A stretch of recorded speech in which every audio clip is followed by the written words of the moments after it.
अस्सलाम वालेकुम दोस्तों, उर्दू क्लासिक चैनल पर खुश आमदीद। मुअज़्ज़िज़ सामीन हज़रात, आइए सुनते हैं आतून सीरीज़ किस्त नंबर 80। मुअज़्ज़िज़ सामीन, आपसे उम्मीद की जाती है कि वीडियो को लाइक करें और चैनल को भी सब्सक्राइब कर लें। शुक्रिया। राजमहल में कहीं कोई चिराग रोशन नहीं था। महल के अहलकार सर झुकाए सोग में थे। राजा शाही पलंग पर आखिरी सांस ले रहा था और फिर राजा ने दम तोड़ दिया। रानी कारोशी की चीख ने राजा की मौत का ऐलान कर दिया। हर किसी की आंखों से आंसू रवा हो गए। कुनीजों ने अपने बालों में राख डाल ली। रानी कारोशी ने चूड़ियां तोड़ डाली। शाही पुरोहित ने इसकी मांग का सिंदूर बखेर दिया, माथे का सुहाग टीका मिटा दिया और राजकुमार मुर्दाबाद की पायंती पर सर झुकाकर सिसकियां भरने लगा। साधु विशाल की मुराद बर आई थी। वो दिखावे के लिए रो रहा था, मगर इसका दिल खुशी से उछल रहा था। राजा को इसने मौत के घाट उतार दिया था। रानी कारोशी तक इसका रास्ता साफ हो गया था। ब्राह्मण राजा की लाश के गिर्द बैठे वेदों का पाठ कर रहे थे। लाश के सिरहाने लुबान सुलग रहा था। रानी बाल खोले सर झुकाए अपने ख्वाबगाह में साकत बैठी थी। कुनीज़े इसे तसल्ली देने की नाकाम कोशिश कर रही थी। साधु विशाल राजा की लाश पर श्लोक पढ़कर थोड़ी थोड़ी देर बाद फूंक मारता और आंखें बंद कर लेता। भारता की बदरू अभी तक राजा के मुर्दा दिल से लिपटी हुई थी। इसमें इतनी ताकत भी नहीं थी कि खुद को मुर्दा जिस्म से निकाल सकता। साधु विशाल इस मौके की तलाश में था कि लाश अकेली रह जाए तो वो बदरू को इसके अंदर से निकालकर डिब्बे में बंद करे, मगर राजा की लाश को ब्राह्मणों ने घेर रखा था और बाहर सिपाही पहरा दे रहे थे। साधु ने सोचा, अब एक ही सूरत है कि जब राजा को चिता पर आग दिखाई जाने लगे तो वो फेरे लगाते हुए बदरू को निकाल ले। रात गुजर गई। दूसरे रोज लाश को ख्वाबगाह से निकालकर सरकारी एजाज के साथ गुस्ल दिया गया। गुस्ल देते वक्त भी राजा के तमाम रिश्तेदार वहां मौजूद थे। साधु विशाल को यहाँ भी मौका न मिल सका। शाम हुई तो शाही महल में सिर्फ लाश के पास 2 चिराग रोशन किए गए। सारा शहर तारीकी में डूबा मातम कदा बना हुआ था।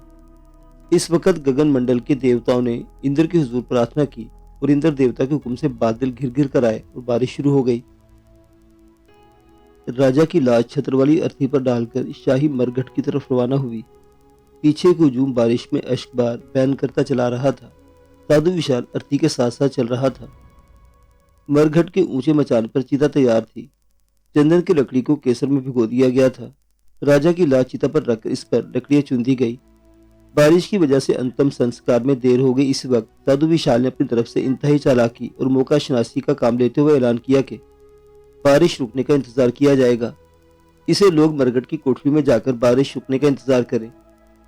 ब्राह्मण पुरोहित और दूसरे लोग मरघट में बनी कोठरी में चले गए। कुछ देर के लिए साधु विशाल भी इनके साथ ही चला गया। राजा की लाश अकेली रह गई। ये सब कुछ देवताओं की मर्जी के मुताबिक हो रहा था, क्योंकि माया ने भारता आतून के दिल में परवरिश पाने वाली नेकी का एहसास का वास्ता देकर इसकी मदद करने की दरख्वास्त की थी। बारिश और तेज हो गई। चिता को चांदी के छतर से ढांप दिया गया था। मरघट के बड़े बरामदे में रोशनी मशले रोशन कर दी गई। लोग कोठरी में सर झुकाए बैठे बारिश के रुकने का इंतजार करने लगे। साधु विशाल शाही खानदान के अफराद को झूठे दिलासे दे रहा था कि भगवान को यही मंजूर था। बारिश इतनी तेज और तूफानी हो रही थी कि वो अकेला लाश के पास जाने से गुरेज कर रहा था कि कहीं शाही खानदान के रिश्तेदारों और ब्राह्मणों को शक न हो कि ये अकेला लाश के पास क्यों गया है।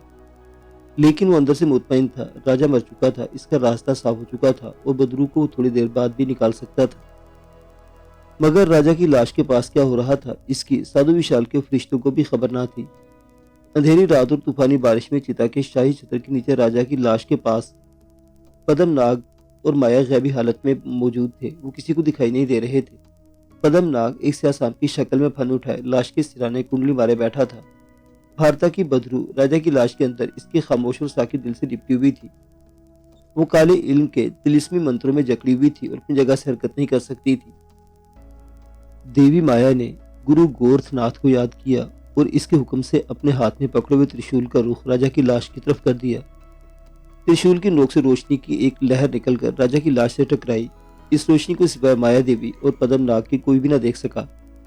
अचानक चिता में से लाश का हवेला ऊपर उठने लगा। यह हवेला राजा के जिस्म के बराबर हूबहू इसका नक्शा था। जबकि राजा की लाश चिता पर पड़ी थी, माया देवी ने पदम नाग से कहा, पदम मेरे पास आओ।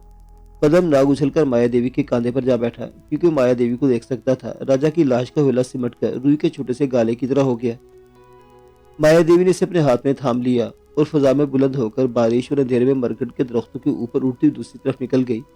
ये नेकी की शक्ति थी जो नेकी की हरकत कर रही थी। इसे साधु विशाल की बदकार नजरें नहीं देख सकती थी। थोड़ी ही देर बाद बारिश थम गई। ब्राह्मण, पुरोहित और पंडित लाश के करीब आ गए। चिता के ऊपर से शाही छतर हटा दिया गया। साधु विशाल ने देखा कि राजा की लाश चिता की लकड़ियों पर साकित पड़ी थी। इसने आखिरी फेरे लगाने शुरू कर दिए। वो बुलंद आवाज में श्लोक पढ़ रहा था, लेकिन अंधेरे में इसने अपने एक हाथ में छोटी सी डिबिया पकड़ रखी थी। भारता की बदरू लाश के अंदर मौजूद थी। साधु विशाल ने तीसरे फेरे पर लाश के करीब होकर भारता की बदरू को सरगोशी में हुक्म दिया कि वो लाश से बाहर निकलकर वापस डिबिया में आ जाए। भारता की बदरू साधु विशाल के हुक्म की पाबंद थी। इसका हुक्म सुनते ही वो राजा के दिल से जुदा हो गई। वो लाश के मुंह से निकलकर साधु विशाल की डिबिया में आकर बंद हो गई। साधु ने डिबिया अपनी जेब में रख ली। भारता की बदरू ने लाश के अंदर रहकर देख लिया था कि राजा का एक दूसरा जिस्म इसके मुर्दा जिस्म से अलहदा होकर ऊपर को उठ रहा है। इसे माया देवी पर पूरा भरोसा था कि वो सब कुछ इसके तवज्जुह से गगन मंडल के देवताओं की मदद से हो रहा है और राजा मरकर भी जिंदा है। साधु विशाल ने राजकुमार आनंद के हाथ में मशल दे दी। राजकुमार ने अपने पिता की चिता में आग लगा दी। चिता की लकड़ियों ने आग पकड़ ली और शोले बुलंद होने लगे। ब्राह्मणों के भजन कीर्तन की आवाजें भी शोलों के साथ ही बुलंद होने लगी। साधु विशाल के चेहरे पर गहरा इत्मीनान था। राजा की लाश जलकर राख हो गई तो लोग सारी रात चिता के पास मौजूद रहे। सुबह के वक्त चिता ठंडी हुई तो राजा के भभूल निकालने के लिए ब्राह्मण आगे बढ़े। वो ये देखकर हैरान रह गए कि राख में राजा की जिस्म की एक भी हड्डी नहीं थी। पुरोहित ने चीखकर कहा, राजा को देवताओं ने उठा लिया है, वो फिर वापस आएगा। साधु विशाल ने चौंक कर पुरोहित की तरफ देखकर लपक कर चिता के चबूतरे पर चढ़ गया। ये क्या कह रहे हो? राजा की मृत्यु भी हुई है। पुरोहित ने कहा, मगर राजा के भूल नहीं है। इस बात का सबूत है कि राजा मरा नहीं। इसे देवताओं ने अलूप करके आकाश पर बुला लिया है। राजा जिंदा है और आकाश से जरूर वापस आएगा। दूसरे ब्राह्मणों ने भी पुरोहित की तायद की तरफ हर तरफ शोर मच गया। राजा की चिता में इसकी हड्डियां नहीं मिली। राजा अलूप हो गया है। साधु विशाल चकरा गया। ये कैसे हो सकता है? इसे खुद राजा की लाश को आग लगते देखा था। राजा, रानी का रोशी और राजकुमार आनंद खुशी और हैरत के इम्तिजाज में गुम थे। रानी अपने रिश्तेदारों में खामोश सर झुकाए बैठी थी। शाही पुरोहित ने आकर इसे डंडोत किया और बोला, महारानी, आप सती सावित्री हैं। आपके पतिदेव महान हैं, वो मरे नहीं, जिंदा हैं। शास्त्रों में लिखा है कि जिसको आकाश के देवता पसंद करते हैं, इसे थोड़ी देर के लिए बुला लेते हैं। लोग समझते हैं कि वो मनुष्य मर गया है, परंतु वो जिंदा होता है क्योंकि इसके भूगोल में चिता नहीं होती। आपके राजापति के भी भूगोल नहीं मिले, वो जिंदा है। वो आकाश के देवताओं के पास हैं, वो जरूर वापिस आएंगे। रानी कारोशी का दिल बैठा जा रहा था। कभी इसे पुरोहित की बात का यकीन होता और कभी सोचती कि ऐसा कैसे हो सकता है। क्या खबर इसके पतिदेव कभी वापस ना आए। क्योंकि वो एक हिंदू खातून थी, इसलिए इसे शास्त्रों पर भी यकीन था। इस एतबार से इसके दिल में उम्मीद की एक किरण रोशन हो गई कि शायद इसके स्वामी देवताओं के पास हों और किसी रोज अचानक वापस आ जाए। दूसरी तरफ देवी माया और पद्मनाग राजा के जिस्म के होले को लेकर हवा मैया परवाज करते 7 दरिया पार एक बर्फपोश वादी के गार में आ गए। देवी माया ने राजा के होले को फिर से इंसानी लाश में तब्दील कर दिया। पद्मनाग देवी माया के कांधे से उतरकर लाश के पास कुंडली मारे बैठ गया। राजा की लाश अपने पूरे खदोखाल के साथ मुर्दा हालत में जमीन पर पड़ी थी। पद्मनाग ने देवी माया से पूछा, माया, अभी राजा को जिंदा होने में कितनी देर लगेगी? माया ने कहा, राजा की लाश को इस गार में 1 माह 15 दिन इसी तरह पड़े रहना होगा। इस दौरान राजा की रूह आकाश में अपने आरजी क्याम की मुद्दत पूरी करने के बाद अपने जिस्म की तलाश में यहाँ आएगी और राजा के जिस्म में दाखिल हो जाएगी। पद्मनाग बोला, लेकिन माया, क्या ये राजा का दूसरा जन्म होगा? क्योंकि राजा की एक लाश चिता में ही पड़ी थी। देवी माया ने कहा, पद्म, तू सांपों का देवता है, इंसानों के इल्म तुम्हें बहुत कम है। सुनो, हर इंसान के 2 जिस्म होते हैं। एक जिस्म चिता के साथ जल जाता है, दूसरा रूह की शक्ल में आकाश को रवाना हो जाता है। शास्त्रों में यही बताया गया है। मगर ये राजा का दूसरा जन्म इसलिए नहीं होगा कि गुरु गोरखनाथ ने हम राजा की चिता पर से इसके असली जिस्म को उठा लाए हैं। वहाँ जिस लाश को लोगों ने आग लगाई वो राजा के जिस्म का अक्स था, इसकी शक्ल का साया था। यही वजह कि इन्हें चिता में राजा की लाश के भूगोल नहीं मिले होंगे। पद्मनाग ने कहा, अगर ये बात है तो बदकिरदार साधु विशाल को राजा की मौत का यकीन कैसे आएगा? देवी माया बोली, इसने भी लाश को देखा था। इसके सामने राजकुमार ने राजा की लाश को आग लगाई थी, वो कैसे इतबार नहीं करेगा? हाँ, अगर भूगोल भी नहीं मिले तो साधु के लिए कोई फर्क नहीं पड़ता। इसे यकीन है कि राजा मर चुका है और यही वो चाहता था। पद्मनाग ने पूछा कि साधु विशाल अब क्या कदम उठाएगा? तो देवी माया ने कहा, तुम्हें खुद ब खुद मालूम हो जाएगा, क्योंकि हम राजा की लाश उस गार में छोड़कर वापस राजा के महल की तरफ जाएंगे, ताकि भारता आतून की बदरू की जितनी मदद कर सकते हैं करें।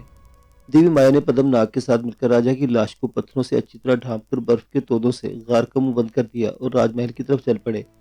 देवी माया गायब थी। इसने पद्मनाग को छोटे काले सांप के रूप में अपनी कलाई के गिर लपेट रखा था। जब भी देवी माया की कलाई से लिपटने के बाद पद्मनाग भी निगाहों से ओझल हो गया था।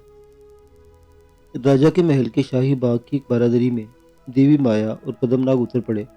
यहाँ रहकर वो साधु विशाल की कारगुजारियों का जायजा लेना चाहते थे। देवी माया ने पद्मनाग को साथ लिया और साधु विशाल की कुटिया में आ गई। साधु कुटिया के अंदर नहीं था। आबनूसी संदूक में भारता की बदरू डिब्बे में बंद थी। देवी माया को बदरू की मौजूदगी का इल्म था। भारता की बदरू ने भी देवी माया की खुशबू महसूस कर ली थी। देवी माया का तस्वुर करके भारता की रूह ने कहा, माया, राजा जिंदा है ना? देवी माया ने आबनूसी संदूक के करीब आकर कहा, हाँ, लेकिन इसे 1.25 माह के बाद होश आएगा। ये वक्त इसकी रूह को गगन मंडल में पूरा करना होगा। भारता की रूह ने कहा, मैं तुम्हें एक खतरनाक बात बताना चाहता हूँ। मक्कार साधु विशाल अब मुझे राजकुमार आनंद के जिस्म में दाखिल करने वाला है। वो राजकुमार आनंद को बिस्तरे मर्ग पर डालकर पाकबाज रानी कारोशी से सौदा करना चाहता है। माया, मैं ये पाप नहीं करना चाहता। देवी माया ने कहा, भारता खातून, तुम्हारे बुरे कर्मों ने तुम्हें एक बदरू में बदल दिया और साधु विशाल के जहन्नमी मंत्रों ने तुम्हें अपने सहारे में जकड़ रखा है। तुम्हारे अंदर नेकी का ख्याल इतना कमजोर और बेताकत है कि तुम साधु विशाल के हुक्म से जरा इधर उधर नहीं हट सकते। भारता की रूह ने कहा, क्या मैं अपना प्रायश्चित नहीं कर सकूंगा? देवी माया बोली, ये नेकी और बदी की ताकत की जंग है। तुम बुराई करने पर मजबूर हो, हम नेकी करने के पाबंद हैं। तुम अपना काम किए जाओ, हम अपना फर्ज निभाते हुए तुम्हारी मदद करेंगे। अगरचे इसमें यम देवता की शिकस्त है और वो हमें श्राप दे सकता है, लेकिन हमें संसार में नेकी की रोशनी फैलाने के लिए खतरा मोल लेना ही होगा। भारता की रूह ने कहा, क्या आकाश के देवता हमारी मदद नहीं करेंगे? देवी माया ने जवाब दिया, ये कर्म कांड है, प्रकृति का कानून है, कुदरत के उसूल हैं। रूह मादे में आकर एक खास ज़ाब्ते के साथ अमल करती है। कायनात की हर शय इस ज़ाब्ते की पाबंद है। तुम रूह नहीं हो, तुम एक हिस्सा रूह और 3 हिस्से मादा हो, इसलिए तुम्हें बदरू कहा जाता है। ये मादा तुम्हारे अमाल की वजह से तुम्हारी रूह पर छाया हुआ है। देवता इन ज़ाब्तों में दखल नहीं देते। मैं और पद्मनाग एक तरह से कायनात के ज़ाब्ते के खिलाफ काम कर रहे हैं, लेकिन नेकी की कमज़ोर लहरों को तकवीत पहुंचाने के लिए हम ऐसा ज़रूर करेंगे। तुम खामोशी से अपनी फितरत के मुताबिक काम करते जाओ। मौका आने पर हम तुम्हें जो मशवरा देंगे इस पर अमल करना। ये कहकर देवी माया कुटिया से चली गई। इसने बारादरी में जाकर पद्मनाग को सारी सूरत हाल से आगाह कर दिया कि साधु विशाल के अजाइम क्या हैं, और फिर वो राजा की लाश की देखभाल करने राजमहल की बारादरी से बर्फपोश पहाड़ियों की तरफ रवाना हो गए। 7 दिन गुजरने के बाद रानी कारोशी ने बेवी का लिबास पहनकर राजपाट का काम संभाल लिया। इसे अपने पति देव की तरह राया का बहुत ख्याल था। चुनाचे वो दरबार लगाकर मुकदमों के फैसले करती और हक हकदार तक पहुंचाती। राजकुमार आनंद इसके पहलू में तख्त पर बैठा होता। एक रोज रात के वक्त साधु विशाल ने भारता की बदरू की डिबिया निकालकर इसे अपना नया हुक्म सुनाया। ऐ बदरू, अब तुम्हें मेरा दूसरा हुक्म बजा लाना है। आज रात जब निस्फ शब का गजर बजे तो राजमहल में रानी कारोशी की ख्वाबगाह में जाएगी। राजकुमार आनंद इसके पास ही सो रहा होगा। तुम सांस के साथ राजकुमार आनंद के बदन में दाखिल होकर इसके दिल से चिमट जाओगी। इसके बाद तुम्हें वही काम करना होगा जो तुम इससे पहले राजा के लिए कर चुकी हो। भारता की बदरू ने खामोशी से साधु का हुक्म सुना। साधु बोला, तुम्हें 7 रोज तक राजकुमार आनंद के दिल से चिमटे चिमटे वही मंत्र पढ़ते रहना होगा और 8वें रोज राजकुमार के दिल को अपने शिकंजे में कस लेना होगा। मगर तुम राजकुमार को हलाक नहीं करोगी, बल्कि इसे नज़ा की हालत में ही रखोगी, ताकि मैं रानी कारोशी से मामला तय कर सकूं। अब मैं जाता हूँ। आधी रात को तुम्हें निकालकर राजमहल की तरफ रवाना करूंगा। क्या तुम सुन रही हो? भारता की रूह बेबस थी। इसने कहा, हाँ महाराज, मैं आपके हुक्म के ताबे हूँ। जैसा आप कहेंगे वैसा ही करूंगी। साधु कुटिया से निकलकर मरगढ़ की तरफ रवाना हो गया। वहां इसने खास चिल्ला काटा और आधी रात के वो कुटिया में वापस आकर भारता की बदरू को डिबिया से निकालकर राजमहल की तरफ रवाना कर दिया।